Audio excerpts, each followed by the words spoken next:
Hello everyone. तो इस video में हम स्किन इफेक्ट के बारे में बात करने वाले हैं। तो स्किन इफेक्ट क्या होता है हमारा कि एसी करंट जो होता है हमारा, उसकी एक टेंडेंसी होती है कि वो हमारे कंडक्टर के सरफेस से फ्लो होता है, बजाय उसके कि वो पूरे कंडक्टर से यूनिफॉर्मली फ्लो हो, वो कंडक्टर की सरफेस से फ्लो होता है। तो इसी को हम स्किन इफेक्ट के नाम से जानते हैं। तो आगे हम इस वीडियो में ये देखेंगे कि ऐसा क्यों होता है कि एसी करंट जो है हमारा कंडक्टर के सरफेस से क्यों फ्लो हो रहा है, और इसका अपोजिट डीसी में होता है। डीसी के केस में क्या होता है कि जो डीसी करंट होता है वो हमारा whole throughout the area, means पूरे एरिया से यूनिफॉर्मली फ्लो होता है। तो ये भी देखेंगे कि हम ऐसा क्यों हो रहा है कि डीसी के केस में पूरे एरिया से क्यों यूनिफॉर्मली फ्लो हो रहा है, और एसी से क्यों सरफेस से फ्लो हो रहा है बस। और फिर उसके बाद हम देखेंगे कंडक्टर का इफेक्टिव रेजिस्टेंस जो है एसी के केस में और डीसी के केस में कैसे अफेक्टेड हो रहा है स्किन इफेक्ट की वजह से। और उसके बाद हम देखेंगे ओहमिक लॉस कैसे इससे अफेक्टेड होता है। और उसके बाद देखेंगे voltage drop, efficiency, voltage regulation, ये सारे जितने फैक्टर हैं हम इसके बारे में देखेंगे कैसे इनका स्किन इफेक्ट की वजह से कैसे अफेक्टेड होते हैं ये। फिर देखेंगे कि ऐसे कौन कौन से फैक्टर हैं जिनके ऊपर स्किन इफेक्ट जो है हमारा डिपेंड कर रहा है, इसे कैसे हम कम कर सकते हैं ये भी देख लेंगे। तो चलिए हम जल्दी से स्टार्ट करते हैं अपनी वीडियो को। तो सबसे पहले मैं इसकी डेफिनेशन लिख लूँ।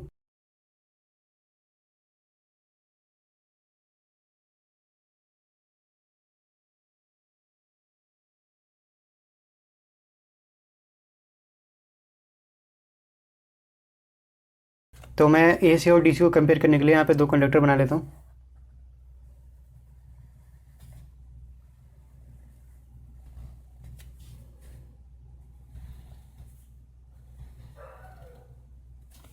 तो मैंने आपको क्या बताया कि डीसी के केस में क्या होता है, हमारा जो करंट होता है वो पूरे एरिया से यूनिफॉर्मली जो है फ्लो होता है, ठीक है। और लेकिन यही एसी केस में क्या देखा जाता है कि जो करंट होता है उसकी टेंडेंसी होती है कि वो इस कंडक्टर के सरफेस से ओनली फ्लो हो, ठीक है। मीन्स जो इसका सरफेस है वहाँ से मैक्सिमम करंट पास होता है, और अगर हम बात करें कोर के पास से, वहाँ से बहुत नेग्लिजिबल करंट फ्लो होता है, जिसे हम नेग्लेक्ट भी कर सकते हैं, इतना कम होता है। तो मैंने क्या बोला कि इसके केस में और डीसी के केस में क्या है कि फ्लो। अब अगर मैं बात करूं कि ऐसा हो क्यों रहा है कि एसी के केस में सरफेस से फ्लो हो रहा है बस, और डीसी के केस में यूनिफॉर्मली पूरे कंडक्टर से फ्लो हो रहा है, तो मैं इसके लिए एक फिगर बना लेता हूं जिससे आपको अच्छे समझ में आएगा। बेसिकली हम क्या करने वाले हैं कि हम ये कंसिडर कर लेंगे कि जो हमारा ये कंडक्टर है वो बहुत सारे कोसेंट्रिक सिलेंड्रिकल स्ट्रिप से मिलकर बना हुआ है।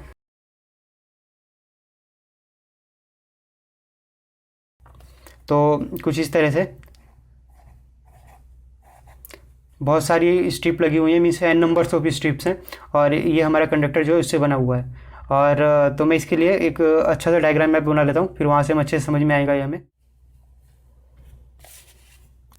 तो मैंने एक ये डायग्राम बनाया जिसमें मैंने बहुत सारे सर्कल्स बनाए हैं। बेसिकली सर्कल्स नहीं है, ये माना है मैंने कि ये बहुत सारे सिलेंड्रिकल है। मीन्स ये कुछ इस तरह से है। कंडक्टर जो होगा हमारा ऐसे होगा ये, और ये ऐसे इसकी लेंथ आगे भी कंटिन्यू होगी, और ये मीन्स ऐसे सिलेंडर। और ये मानना था हमने कि ये जो है कंडक्टर ये हमारी बहुत सारी जो है कोसेंट्रिक सिलेंड्रिकल स्ट्रिप से मिलके बना हुआ है।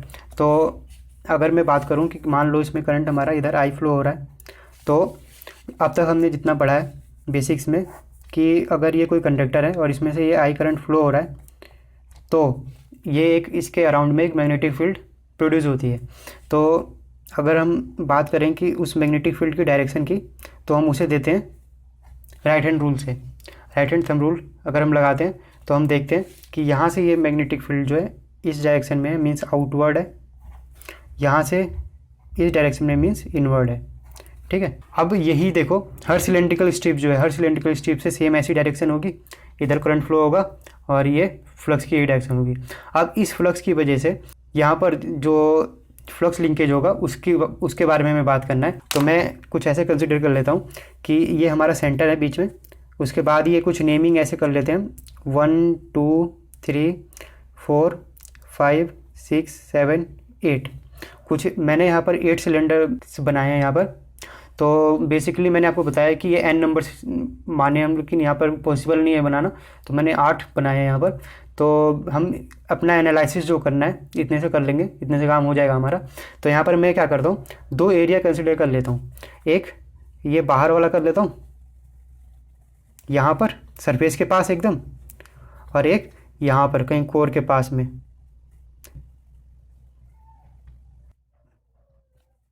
ये हमारा है नियर द सरफेस, ये हमारा हो गया नियर द कोर। अब अगर मैं बात करूं कि फ्लक्स लिंकेज की यहाँ पे, तो अगर हम देखें कि इस वाले जो मैंने यहाँ पे near the core area consider कर रखा है, यहाँ पर जो फ्लक्स होगा, ये जो अंदर वाली देखो 1 और 2 है, या फिर जितनी भी अंदर इंक्लोज होंगी ना इसके, उनका एक्सटर्नल फ्लक्स लिंकेज होगा इसके साथ, यहाँ पर होगा। मीन्स जो अंदर जितनी भी ये कोसेंट्रिक सिलेंडर होंगे उनका एक्सटर्नल फ्लक्स भी लिंक होगा। इस केस में जब मैंने यहाँ पर ये माना था नियर द सरफेस वाला एरिया, और अंदर इसके 2 सिलेंड्रिकल, यहाँ पर इस केस में 2 ही सिलेंड्रिकल स्ट्रिप्स जो हमारी इंक्लोज हो रही है, मीन्स इनका एक्सटर्नल फ्लक्स लिंकेज होगा जो वो इसके साथ लिंक करेगा। तो मैं लिखता हूँ साई, यहाँ पर 2 ही स्ट्रिप हैं, तो 1 2, और एक्सटर्नल के लिए यहाँ पर EXT लिख रहा हूँ मैं, ठीक है, एक्सटर्नल प्लस। अब देखो 1 2 3 4 5 6 7 8 जितनी हमारी स्ट्रिप होंगी टोटल, सभी का इंटरनल फ्लक्स इसके साथ लिंक करेगा। ऑब्वियस सी बात है भाई, करेगा, ठीक है। यहाँ पर सभी का इंटरनल फ्लक्स लिंक करेगा, तो साई 1 2 8 इंटरनल फ्लक्स, ठीक है, लिंक कर रहा है यहाँ पे। अब मैं बात करूँ अगर सरफेस के पास जो हमने ये माना था एरिया, यहाँ पर क्या देखते हैं कि यहाँ पर बस हमारा सभी का एक्सटर्नल फ्लक्स ही लिंक कर रहा है। देखो अब इनका एक्सटर्नल, इनका किसी का इंटरनल फ्लक्स लिंक करेगा नहीं, यहाँ पर बस सबका एक्सटर्नल फ्लक्स लिंक करेगा। Psi 1 2 8 external. तो यहाँ क्या देखते हैं कि जो हमारा फ्लक्स लिंकेज है नियर द कोर ज़्यादा है as compare to near the surface, ठीक है। यहाँ पर हमारा कुछ बस एक्सटर्नल फ्लक्स लिंक कर रहा है, यहाँ पर टोटल इंटरनल फ्लक्स में कुछ एक्सटर्नल फ्लक्स भी लिंक कर रहा है।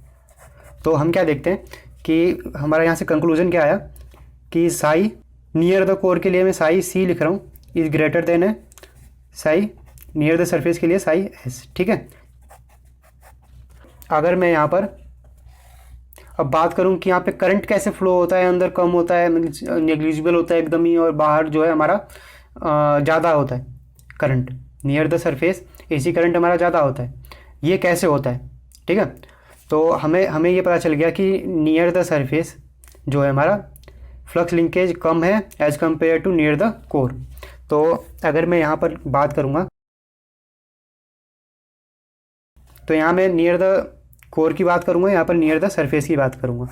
अब अगर मैं बात करूँ कि इंडक्टेंस का क्या फॉर्मूला होता है, तो हम जानते हैं कि इंडक्टेंस को हम L से डिनोट करते हैं, और L का फॉर्मूला होता है हमारा Sai means flux linkage upon में करंट, ठीक है। अब देखिए अगर यहाँ पर कोर के लिए हमारा फ्लक्स ज़्यादा था, तो क्या इंडक्टेंस भी ज़्यादा होगा ऑब्वियसली। तो यहाँ पर हमारा साई ज़्यादा है तो इंडक्टेंस भी ज़्यादा होगा, और इस केस में नियर द सरफेस के केस में साई हमारा क्या है, देखो कम था, तो मीन्स हमारा इंडक्टेंस कम होगा। साई S जो है हमारा कम है तो इंडक्टेंस भी हमारा कम होगा नियर द सरफेस के लिए, ठीक है। अब अगर मैं बात करूं इंडक्टेंस हो गया हमारा इंडक्टिव रिएक्टेंस की, तो इंडक्टिव रिएक्टेंस जो होता है हमारा उसका फॉर्मूला होता है XL equals to omega L। Omega हमारा एंगुलर फ्रिक्वेंसी को शो करता है, तो यहाँ पर अगर हमें लिखना चाहते हैं लीनियर फ्रिक्वेंसी में तो 2πf/L ये हो जाएगा फॉर्मूला। अगर हमारा यहाँ पर देखा हमने इंडक्टेंस ज़्यादा आ रहा था, तो इंडक्टेंस अगर हमारा ज़्यादा होगा तो क्या XL की वैल्यू मीन्स इंडक्टिव रिएक्टेंस की वैल्यू ज़्यादा होगी। तो यहाँ पर हमारा इंडक्टेंस ज़्यादा है तो इंडक्टिव रिएक्टेंस भी ज़्यादा होगा। अगर हम इस केस में देखें नियर द सरफेस, तो इंडक्टेंस जो था हमारा सरफेस के पास कम था, तो उसकी वजह से इंडक्टिव रिएक्टेंस जो है हमारा वो भी कम होगा नियर द सरफेस, ठीक है। अब अगर मैं बात करूं इम्पीडेंस की, तो इम्पीडेंस हमारा 2 टर्म से होता है, मीन्स R से, और XL XC होता है। XC तो यहाँ पर बात नहीं करेंगे उसकी, क्योंकि यहाँ पर जो है हमारा खेल सारा इंडक्टेंस का है। तो मैं क्या ये लिखूँ फॉर्मूला इसका, ठीक है। तो R जो है अभी हम यहाँ पर कांस्टेंट लेके चल रहे हैं, यूनिफॉर्म है, कांस्टेंट है, ठीक है। तो मटेरियल का जो रेजिस्टेंस है वो तो कांस्टेंट रहने वाला है, तो वही बोल रहा था मैं। तो अगर हमारा इंडक्टिव रिएक्टेंस जो है ज़्यादा हो रहा है तो क्या मैं ये बोल सकता हूँ, ये जब हमारा कांस्टेंट रहेगा मटेरियल के लिए, तो ये जब ज़्यादा हो रहा है फ्लक्स लिंकेज की वजह से, देखो कहानी हमारी फ्लक्स लिंकेज से चालू हुई है, तो ये फ्लक्स लिंकेज की वजह से हमारा इंडक्टिव रिएक्टेंस ज़्यादा हो रहा है, तो हमारा इंपीडेंस भी ज़्यादा होगा। ठीक है, अगर यहाँ पर लिखूँ मैं तो क्या, इंडक्टिव रिएक्टेंस ज़्यादा है तो हमारा इंपीडेंस भी ज़्यादा होगा। तो यहाँ पर अगर मैं लिखूँ क्या कि इंडक्टिव रिएक्टेंस जो है हमारा सरफेस के पास कम था, इसी वजह से जो इंपीडेंस है सरफेस के पास हमारा वो भी कम होगा। ठीक है, अब अगर मैं बात करूं करंट की, ठीक है, करंट नियर द कोर, और यहां पर हम बात करेंगे इस साइड नियर द सरफेस। तो ये मैंने करंट के लिए लिखा, करंट के लिए क्या मैं लिख सकता हूं, I equals to V by Z. ठीक है, तो यहाँ क्या देखते हैं, अगर हमारी जेड की वैल्यू ज़्यादा है, मीन्स इंपीडेंस ज़्यादा है, तो क्या करंट कम होगा।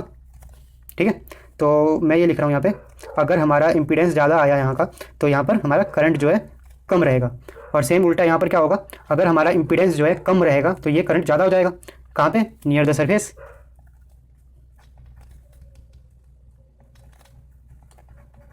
तो आई होप आपको ये समझ में आ गया होगा कि क्या कहना चाह रहा था मैं यहाँ पे, कि देखो फ्लक्स लिंकेज हमने क्या देखा सबसे पहले, कि नियर द कोर ज़्यादा है एज़ कम्पेयर टू सरफेस, उसकी वजह से हमने इंडक्टेंस से कंपेयर किया, फिर इंडक्टिव रिएक्टेंस, इंपीडेंस, फिर वहाँ पर हमने क्या देखा कि नियर द कोर हमारा जो इंपीडेंस है वो हमारा ज़्यादा आता है, इसकी वजह से वहाँ पर करंट कम रहता है, और नियर द सरफेस हमारा इंपीडेंस जो है कम आता है, इसलिए वहाँ पर करंट ज़्यादा रहता है। ठीक है, तो ये हो गया हमारा कि स्किन इफेक्ट होता क्यों है, उसका आंसर। अगर अब मैं बात करूं कि मैंने आपको बोला था कि भाई डीसी के केस में हमारा जो है स्किन इफेक्ट नहीं देखा जाता, क्यों नहीं देखा जाता उसकी बात करें, तो अगर मैं बात करूँ डीसी के केस में जो हमारी होती है वो फ्रीक्वेंसी होती है जो डीसी की वो जीरो होती है। अब अगर मैं जीरो फ्रीक्वेंसी की बात करूँ, तो अगर मैं यहीं पर एफ इक्वल्स टू जीरो रख दूँ, तो क्या मैं बोल सकता हूँ कि हमारा इंडक्टिव रिएक्टेंस जो है जीरो आ जाएगा। ठीक है, अब इंडक्टिव रिएक्टेंस जीरो हो गया वाली टर्म, जब ये वाली टर्म जीरो हो गई तो जेड इक्वल्स टू आर, जो कि हमारा मटेरियल के लिए कांस्टेंट रहने वाला है। ठीक है, अब जब हमारा जेड इक्वल्स टू आर रहेगा, तो जब आर हमारा ये means Z R constant means Z constant means कि आई भी हमारा कांस्टेंट रहेगा whole throughout the area. ठीक है, तो ये हो गया इसका आंसर कि डीसी केस में हमारा स्किन इफेक्ट क्यों नहीं होता। ठीक है, तो इस वीडियो को हम यहीं तक रखते हैं। तो इससे अगली वीडियो जो होगी हमारी नेक्स्ट पार्ट होगा स्किन इफेक्ट का, उसमें हम देखेंगे कि हमारा जो इफेक्टिव रेजिस्टेंस होगा जो करंट को फेस करना पड़ रहा है एसी या फिर डीसी के केस में, उसे कंपेयर करेंगे, और ओहमिक लॉस कैसे अफेक्टेड होता है और स्किन इफेक्ट के इंट्रोड्यूस होने के बाद, और वोल्टेज ड्रॉप में क्या असर होता है, इफिशियंसी होगी हमारी, वोल्टेज रेगुलेशन हो गया, और या फिर ऐसे कौन कौन से फैक्टर हैं जिनके ऊपर हमारा स्किन इफेक्ट डिपेंड कर रहा है। तो इसके बारे में हम नेक्स्ट वीडियो में देखेंगे। तो आई होप आपको आज का इतना समझ में आ गया होगा। अगर वीडियो अच्छी लगी तो लाइक शेयर सब्सक्राइब जरूर करें। Thank you.